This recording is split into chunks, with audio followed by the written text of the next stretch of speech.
Sponsored by JMR Rentals, professional digital cinema and broadcast equipment rentals in Brooklyn, New York. jmrny.com.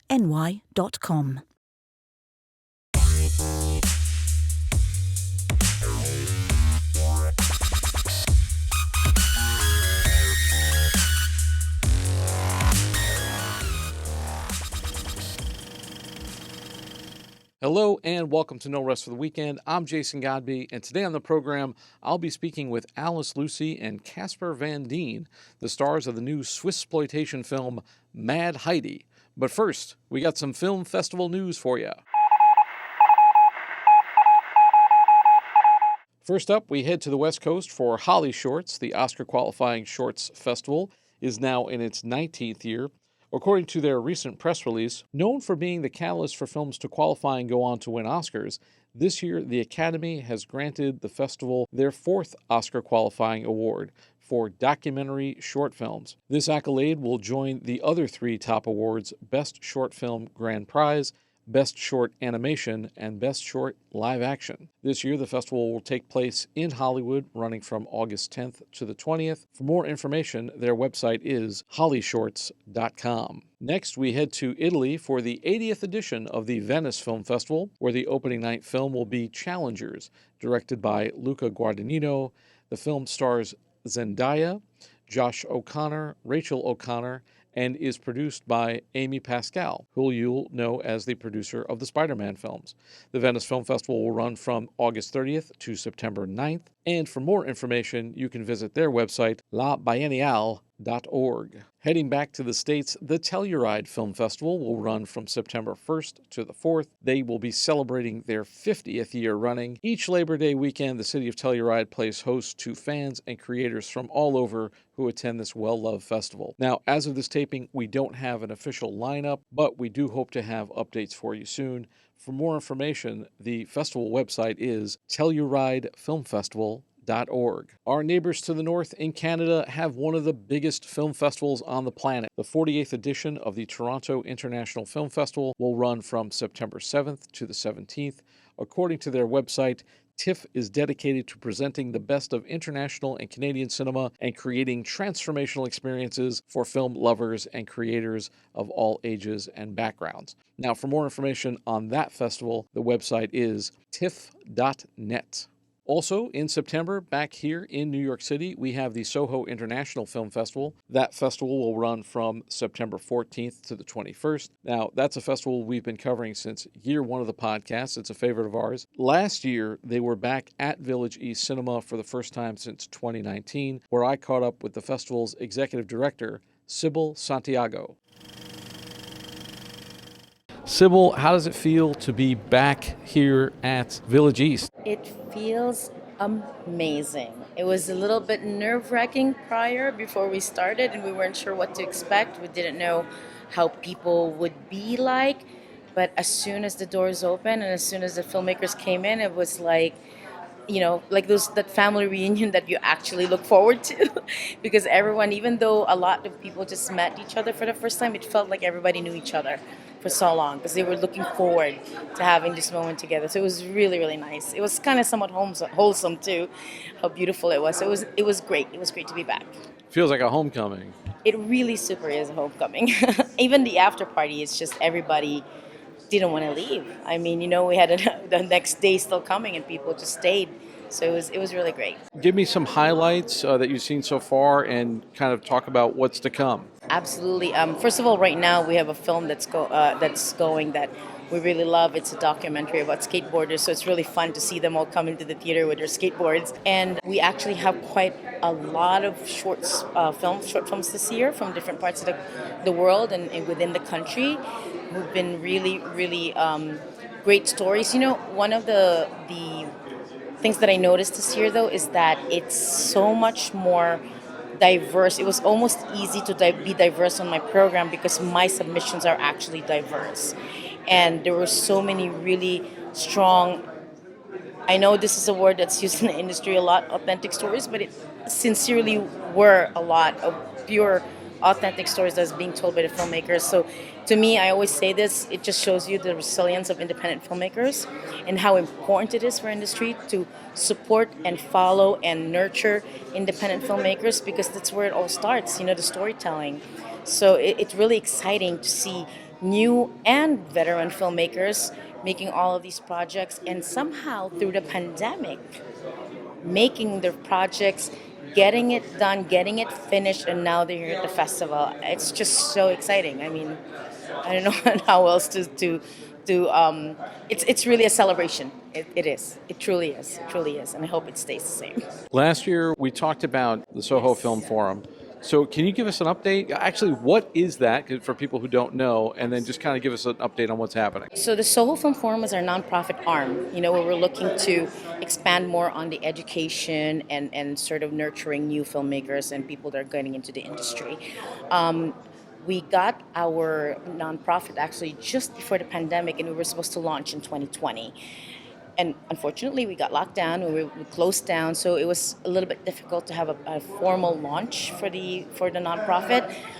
So now, hopefully, this year, my fingers are crossed, but we're hoping that we can fully launch in 2023, so we can expand our program, because that's really my goal. Like when I say diverse this year, we literally have programs of all kinds, all types. I even have an ASL film, that I'm really proud of, and I'm hoping that I can expand on an actual full ASL program by next year. So there's a lot of things I'd like to grow with the festival, So I'm hoping that with our nonprofit, with the Film Forum, it can help sort of nurture that, so we can really be able to get the support that we need, so we can expand the program and help more filmmakers and get more stories told and get really proper representation for everybody as much as possible. Where do you see the festival in 5 years? Like, where do you see you guys down the road?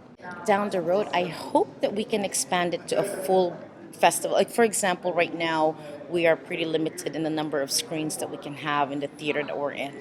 My goal is that we can expand it so that we can have further outreach in many communities, so that the films that we bring in, whether it be just on the main event or also smaller events that lead to the festival, I'm hoping that I can actually have that in place through the Film Forum. And at some point, if I can expand it big enough, I really want to have a film market in New York.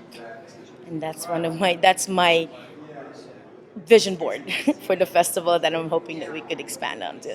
For those who want to either get involved, or those who want to submit, or just come see movies, where can they find you guys online? www, I don't know if people still say that, but it's sohofilmfest.com. I might be dating myself, but it's sohofilmfest.com. We're in all social media as Soho Film Fest.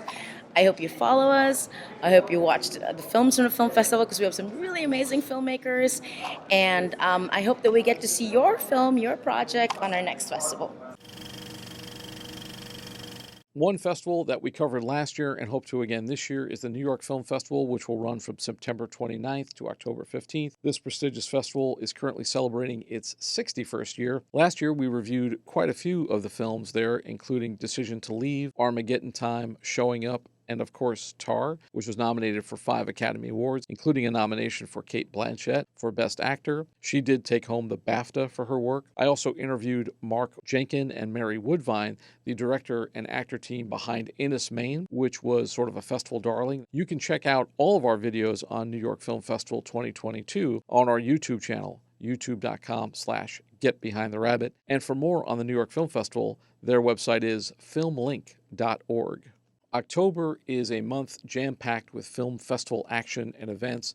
We'll do our best to keep you updated. One thing we haven't spoken much about on the show, which may affect film festival schedules, screenings, premieres, etc., are the strikes, the WGA and the Screen Actors Guild. Now, things have been turned upside down in the industry since May, when the WGA went on strike, and that effect was compounded when SAG-AFTRA went on strike. We haven't been able to cover that, mainly because of our production schedule, but we do hope to bring you more updates as events unfold, so please stay tuned for that. Moving on to our feature interview, Mad Heidi was released on home video and on demand on July 21st. We caught up with the stars of the film, Alice Lucy and Casper Van Dien. Welcome, guys. Thank you. Thanks so much for having us. Yeah. So I gotta say, just right off the top, this movie looks totally bonkers, and I'm sure it. There's so much that I want to ask you. It's a shame that we have such limited time.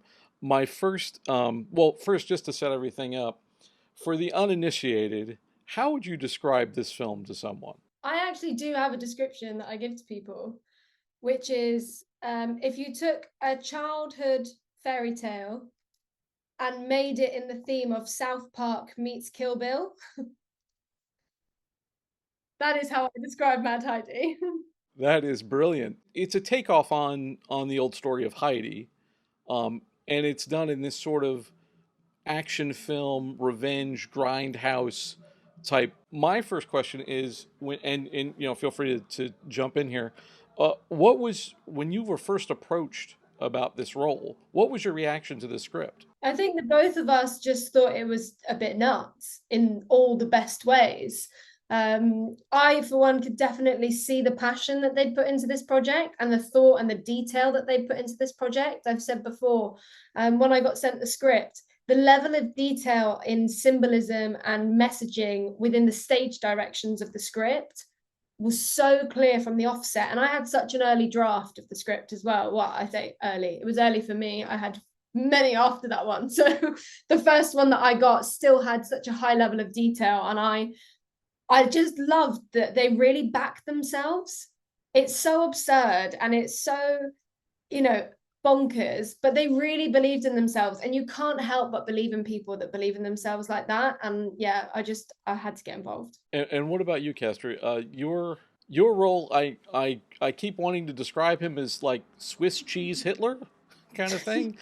Oh yeah, I was going for sometimes I was going for a little bit of Arnold Schwarzenegger. Sometimes I was going a little bit Tommy Wiseau. I was always hoping for Christoph Waltz. I don't think I accomplished that part of it, but I was striving for, you know, excellence, and I was having fun with it. I was having the most fun I possibly could have, and I just enjoyed. I mean, when I got there, the set was already set. Alice created a great environment, a great work environment. They all created a great work environment. It was just fun to be around everybody.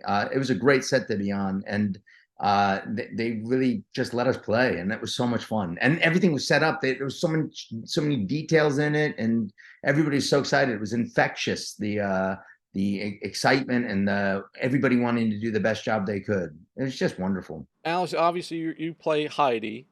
Mm-hmm. And Casper, you're the big bad. You murder her boyfriend for what is the reason they give? So let me tell you. Basically, Casper, i.e. Miley, not Casper because he's lovely. Miley has made lactose intolerance is not allowed in Switzerland anymore, and you must only eat Miley's special cheese. He's making this cheese. There are very few people around the country who are still dealing in cheese. Goat Peter's speciality of cheese dealing is goat cheese because he is a goat herder, and he is discovered selling exquisite goat cheese on the black market, to which Miley is not very happy about and sanctions his murder, which is what happens. And that is why Peter is killed, because he is illegally producing and distributing goat's cheese. Very happy goats. Very happy goats. You make very happy cheese. Was this kind of your first? It looks like your first big starring role. Yeah, this is my first feature film.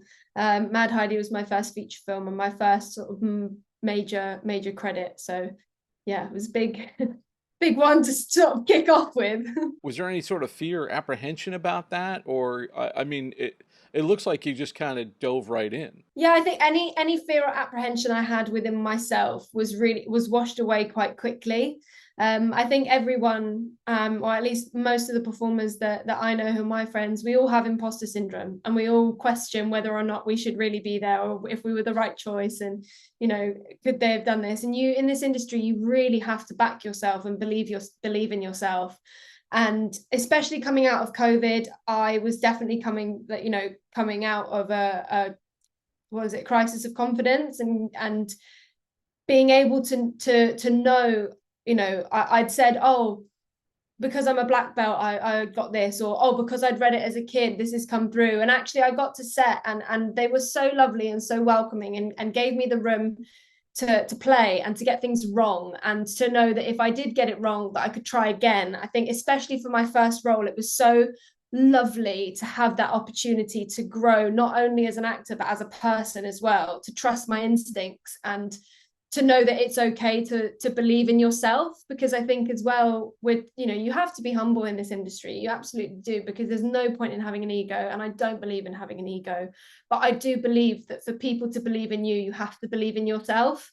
And working on this project really taught me that, for sure. For you, Casper, you've played heroes in the past. I mean, of course, you're very famous for playing sort of a proto-fascist in Starship Troopers and things like that. So you're no stranger to the blood and gore. But is this your first real heel turn on say? Is this your first big bad sort of role? No, I think I had a couple different ones. I mean, it's my first Swissploitation film ever. Because it is the first Swissploitation film ever. But I played in Daughter this year, where I played a bad guy, I guess. I mean, he's pretty horrible, and I don't know if you've seen Daughter, but it's probably one of the creepiest things I've ever played. And then in Hunt Club, I'm hunting women in it, and so I played a variety of different roles, and that one's with Mickey Rourke and Mina Savari, and that one's out right now too. So it's out on Tubi now, I think, too. So I have a whole bunch of different things, but I mean, I just love getting to play different roles. And I came into this set, and everything was already, Alice had already been working on it, and been working on Heidi for she'd been there, I don't know, a couple of months. A couple of months before me, yeah. So she'd been there so when I came in, everything was already a smooth machine. They had already been having a lot of fun, and it's just nice to be plugged into that. It felt I was very welcomed, and everybody made me feel very welcomed and a part of it. And I think that's a lot to do with Alice and the directors, and also all the crew and cast. A lot of them were, some of them were investors. I mean, I don't know if all of them were, but there was quite a few of them that were. And it was even the guy that drove me to work was one of he invested his money in on it. So I hope he makes it back. I hope they all make it back. But that's the industry. It was so much fun. I can't even tell you. I had one of the best times on that one. The one thing I wanted to know is, for you, because you're not really known as a comedian, but obviously this is very broad. Was there a question for directors hey man, how far off the diving board do you want me to go on this one, or how big do you want me to be? I often get brought back a lot from what I'm doing, because I think I'm just whatever. I'll go for it if they let me go for it. I've always been that way. And a lot of times when I've been on sets, they've always gone, well, you should be doing comedy. When I was doing Tarzan, they go, maybe you should have been George of the Jungle instead of Tarzan. It's like, hey, that would be awesome. I was like, so I don't mind. And Starship Troopers is a comedy. It's a straight man comedy. I had to play it straight the whole time. Otherwise it wouldn't have pulled off the way it was. And there'd be sometimes where I'd be on the set and like, come on, Paul, this is going to look, he's like, no, this is great. This is great. Do it like this. And I was like, okay. So I had to trust in him. I mean, he knew more. So, I don't know. I've done some comedy, been in that and involved in that, but this was a real a run at something that I just wanted to be as crazy as I could be and be as believable as the craziness. I wanted there to be a little bit of an edge to that craziness. I hope it worked. Thank you, Alice. Alice, so you were brought into this process pretty early. Was the part sort of written for you? How was this thing developed? I know that, can you tell me a little bit sort of about the origins of the film and how it came to be? Sure. So the film was originally titled Heidi Land. There is a part of Switzerland where the original Heidi, as it were, grew up, called Heidi Land. So the tourist board threatened to sue if they kept calling it Heidi Land. So they had to change the name. And then a load of people, when the directors were talking, started saying, we'd love to see this film, we want you to make it. They got no funding from anyone in Switzerland, and so they decided to take matters into their own hands, and they decided to launch a crowdfunding, which came along with a trailer. So they used a trailer, which they shot in 2018, which has a Swiss actress called Jessie Moravec playing Heidi in. And they produced the trailer to get funding for Mad Heidi.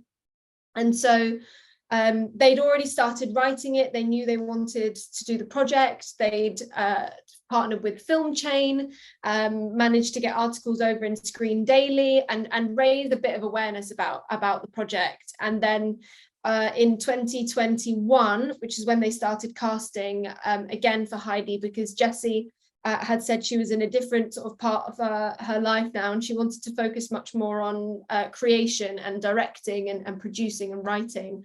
So she and the boys decided it would be best for her to step away. And that is then when I had the opportunity to step in and play Heidi. And knock it out of the park. Thank you. So yeah, that's kind of how it came about for me. But the boys have been working on this for sort of 10 years prior to me getting the role, from initial conception, where I think the original story was going to be about Helvetia, and Heidi was going to be a side character. And then they flipped it around and went, actually, no, Heidi should be the main character and Helvetia should be in. And then they can, expand further on those journeys if they want to later on. But yeah, I think it was 10 years in the making until we got to the first day of shooting for them. Have you guys seen this movie with an audience yet? Yes. Yes. What was the reaction like? I'm dying to know. So I first saw it in Brussels, at the BIF Festival, which is the Brussels International Fantastic Film Festival, and it was sold out, over 350 people, and it was raucous. The crowd was so loud, and they booed and they cheered. There was someone in the crowd who had a rubber duck who would squeeze it every time they found something funny.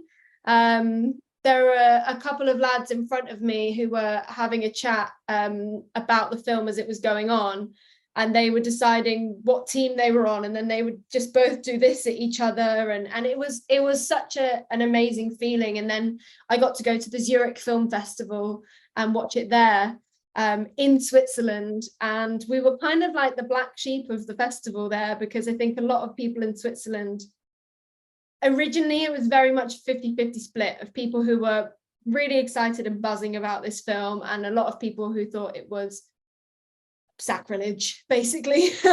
And so having the opportunity and having Zurich Film Festival take a shot on us, from going to being the black sheep to ending up being the film that sold the most tickets at the festival that year, was quite amazing. I felt very lucky in the theatre showings that I've seen of it, but I've seen it now far too many times. But I've seen it in LA, in Switzerland. I've seen it in Italy, in Spain. I've seen it in the UK, and yeah, and in Brussels as well. So yeah, I feel really lucky to have been able to see it with as many audiences as I have. Yeah, we saw it in LA with her. We saw that there, and it was. I was really pleased with the reaction of the crowd. They laughed at places where I was wondering if they were going to laugh, and they did. So it worked out really well. What do you see as the future to this movie? Like, is this kind of like one of those films they're going to play down in the East Village at midnight, kind of thing? Do you think this is going to be sort of passed around? I hope it is. I hope people, like I said, it was about making people laugh, making people enjoy themselves and have a bit of fun. And it's a film that you can pay attention to and see the detail and the symbolism and all of the messaging, but it's also a film you can switch off to and just have a laugh. And I think that that's really, really lovely. Yeah, I think that it's definitely got that grindhouse feel. If you like Robert Rodriguez or Quentin Tarantino or, and Paul Verhoeven, you like any of these really out there directors that have, really cool cultish films that have followings. This, to me, feels like it has that. And I hope it finds that, it seems to have, with a lot of the people that have interviewed us about it, and a lot of the audiences have seen it, and just the reaction on the internet, for the most part, is really positive, and really, really people just going, "Oh my God, this is so cheesy," and I love that. So I hope that if it does find it feels like it's already found it, and it just feels like more and more people are getting it. They're discovering it now, aren't they? So yeah. Do you guys have anything coming up that you want to brag about before I go? Anything else out there? I have The Flood coming out on the 14th. I have Hunt Club, which is out in Tubby right now. I have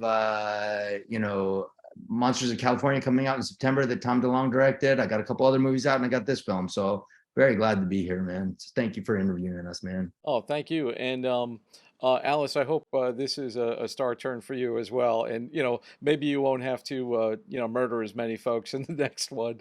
You get a light rom-com or something. But Yeah. you guys have been great. I really appreciate the time. Thanks so much. That's all we got for you today. Thanks so much for taking this trip down the rabbit hole. For more of our content, including our movie reviews, visit our website, norestfortheweekendpodcast.com. Don't forget to subscribe on your favorite podcast app or on YouTube, youtube.com/getbehindtherabbit. I'd like to thank my guests, Sybil Santiago, Alice Lucy, and Casper Van Dien. And a big shout out and thanks to our sponsor, JMR Rentals. For Behind the Rabbit Productions, I'm Jason Godbey. Thanks for joining us. See you next time.